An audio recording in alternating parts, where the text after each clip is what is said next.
Their genetics are like ours, based on DNA. This fact was very puzzling for me when I first learned about it. We imagine that beings from an alternate biosphere would have genetics based on a completely foreign biochemical system, and surprisingly, this is not the case. Several conclusions can be drawn from this surprising revelation. The one that immediately comes to mind is that our biosphere and theirs share a common ancestry. They're eukaryotes, which means their cells have nuclei containing genetic material, which suggests that their biosphere would have been separated from ours sometime after the appearance of this type of organism. The term exobiospheric organism is actually a misnomer, but as it's a historical term, it's still used. Their genetics are not only based on the same genetic system, but they're also even compatible with our own cellular machinery. This means that you can take a human gene and insert it into an EBO cell, and that gene will be translated into protein. And this, of course, works in reverse with a human gene inserted into an EBO cell. There are important differences in post-translational modifications that will make the final protein non-functional, but I'll discuss these later. Their genome consists of 16 circular chromosomes. You're probably familiar with the concept of intergenic region, or junk DNA. These are basically DNA sequences that don't code for proteins. These are evolutionary residues, transposons, inactivated genes, and so on. To give you an idea, in humans, intergenic regions represent approximately 99% of our genome. What's particularly striking about the EBO genome is the uniformity of these intergenic regions. We see the same sequences repeated everywhere, and the distance in BP between the genes is virtually the same throughout their genome. The result is a minimalist, highly condensed genome. In fact, it's much smaller than ours. Moreover, the quantity of protein-coding genes is even significantly lower than ours, probably due to genetic refinement but also to biological processes that are absent in EBO. The uniformity of these sequences is a major indication of the artificiality of these beings. There is no complex organism on Earth that has such elegance in its sequences. There is no evolutionary pressure that can lead to this kind of characteristic other than genetic engineering. They are morphologically very similar to the gray aliens that are part of modern folklore. Their height is about 150 cm. They have 2 arms, 2 legs, and a head. Still, there are some notable differences. Skin. The gray skin that is often described in folklore is in fact a biosynthetic film, which likely serves to protect the EBO from a hostile environment. It doesn't provide effective protection against temperature changes, but it does offer adequate protection against the passage of liquids. It's possible that this film confers other advantages, but my knowledge on the subject is limited. Under the gray film, the epidermis is rather white, and the texture is very regular and without any hair. We do not see any defect other than the folds near the joints. It's described as greasy in one report, but that's not something I've observed. The same report states that a strong, lingering smell of burnt hair and ammonia is present when the film is removed. There are a lot of pores on the skin, crossing from the epidermis to a gland in the hypodermis. These glands and pores are the terminal part of the excretory sudoriferous system, which could explain the previously mentioned smell. Head. The head contains 2 large oversized eyes, 2 nostrils without protuberance, a narrow mouth without lips, and 2 ear canals without auricles. There is a mandible, but the musculature is vestigial. There are no teeth or tongue in the oral cavity. The nasal cavity where the nostrils meet is compact, and does not rise cranially but extends axially. There appears to be no equivalent to the olfactory bulb in the nasal cavity. The mouth leads directly to the esophagus, and the nasal cavity to the trachea. The trachea and esophagus do not communicate. Like the skin, the eyes are covered with a semi-transparent biosynthetic film that offers the same environmental protection, while providing protection against certain wavelengths and light intensity. When the film is removed, a more traditional eye is revealed. It's about 3 times larger than a human eye, and there are no eyelids. The size of their eyes suggests they have excellent night vision. It seems paradoxical to cover them with a semi-opaque film. Perhaps they only need to wear it in a bright environment. Their sclera is the same color as their skin. The iris is pale gray, and the pupil is black and oversized. The lens is rounder than a human, and the musculature used to adjust focus is more developed. On the retina, there are at least 6 types of cone cells. The responsiveness of each of these 6 types of cone is specific to a wavelength band, with a minimum of overlap between each other. The result is a broader visible spectrum. Ear. As mentioned, the outer ear has no auricle, and the ear canal is unremarkable. The inner ear has all the characteristics of a typical vestibular and cochlear system, although the curvature of the cochlea is more pronounced than a human. This probably results in greater hearing acuity for low frequencies. Brain. The brain is tetraspheric, that is composed of 4 major sections. The sections are separated by transverse and longitudinal fissures and are connected to the central lobe, which acts as brainstem and cerebellum. The volume of the brain is around 20% superior to that of a man of the same height. It has a much more pronounced level of gyration than an average human. Moreover, the ratio of glial cells to neurons is also slightly higher than in humans. It is important to mention the presence of nodules on the central lobe. Histological analysis of these structures reveals a kind of intricate biological circuitry. It is speculated that these nodules are essential to interact with their technology. Consequently, determining the proteome of these structures is an absolute priority for the program. Neck. The neck is proportionally longer than that of a human, and at the same time relatively thin. As mentioned, the esophagus and trachea are separate. There are no vocal cords in this region. Thorax. The musculature of the thorax is underdeveloped.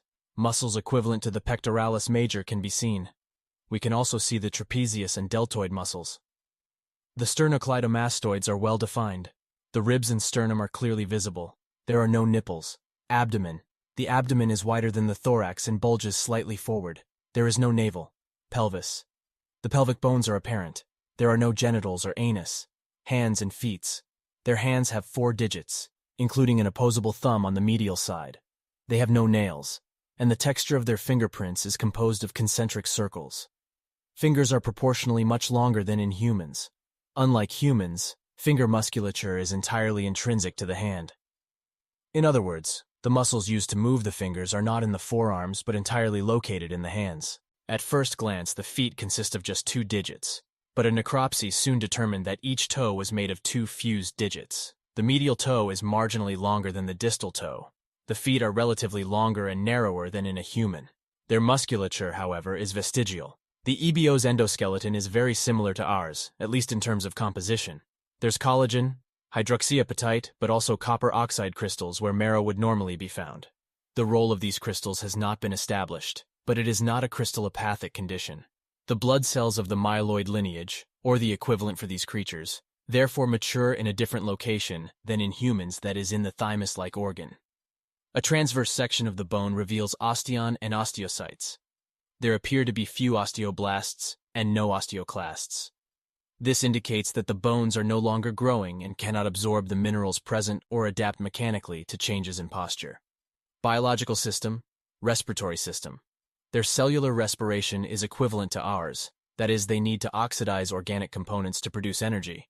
Their lungs have no reciprocating action, but rather have a unidirectional flow of air, similar to those seen in birds, which is more efficient than ours.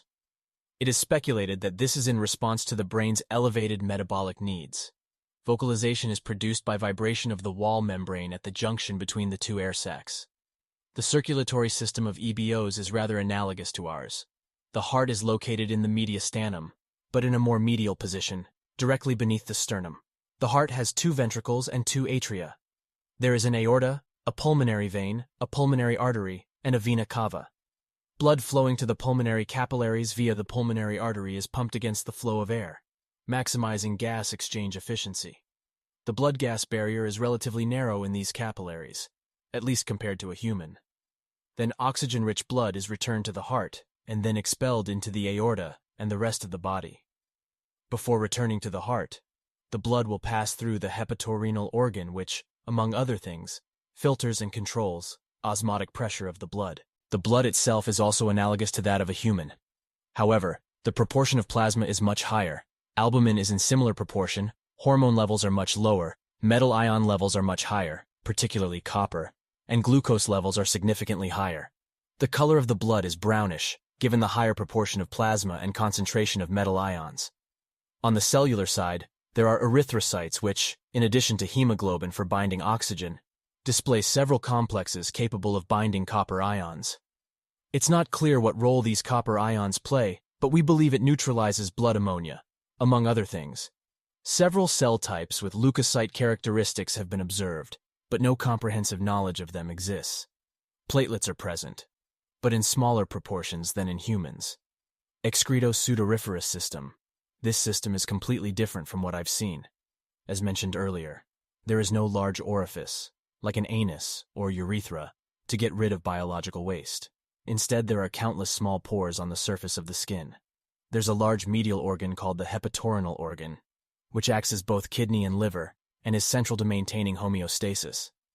This organ is highly vascularized, and the blood must pass through it before returning to the heart. Its role is, among other things, to purify the blood of metabolic waste. Waste is excreted into the equivalent of a ureter, which branches out into 4. Each branch flows towards one of the 4 limbs, and in turn these branches divide until they end up as thousands of excretory pores. The motility of this excretory system is mediated by a weak peristalsis at the proximal level and on the 4 main branches. Peristalsis ceases around the first distal junction. As there is no urea cycle, the ammonia concentration at the exit of the hepatorenal organ is very high. This ammonia is carried to the pores and gives the distinct odor I mentioned earlier. The rationale behind this unusual excretory system is directly related to this excreted ammonia, which enables thermoregulation by evaporating on the skin surface. The greater the physical effort, the greater the metabolism. This in turn leads to a rise in temperature and a corresponding increase in metabolic waste via amino acid catabolism.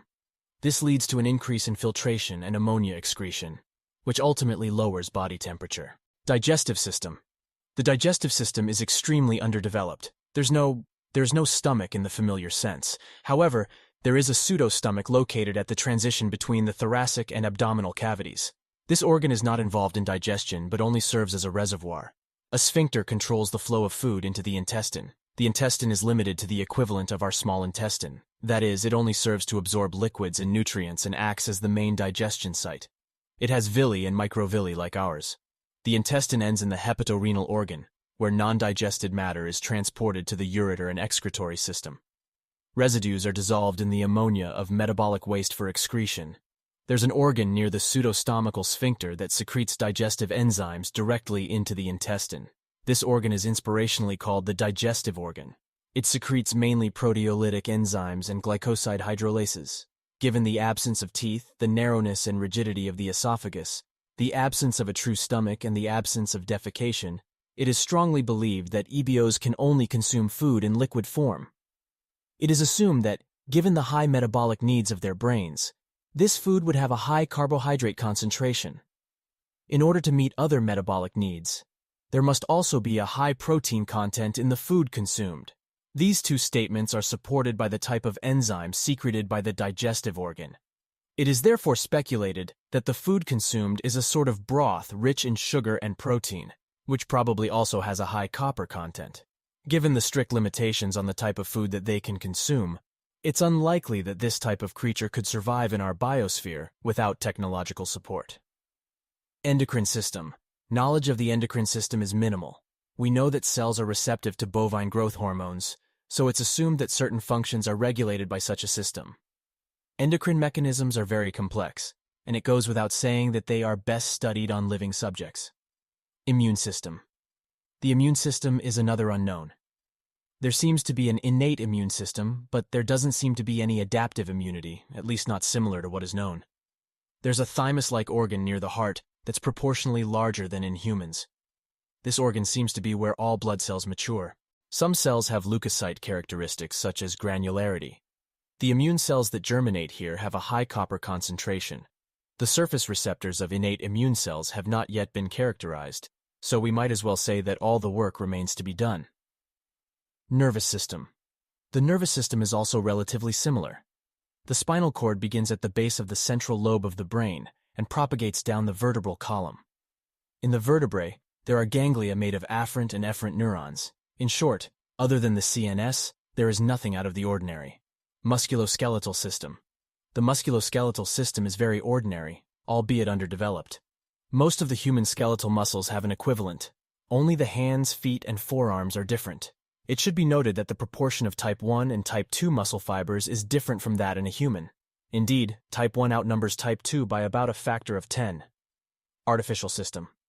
We speculate that artificial molecular machines may be present in the body, and that copper, if present, would be essential to their function or assembly. Importantly, no AMMs have been observed.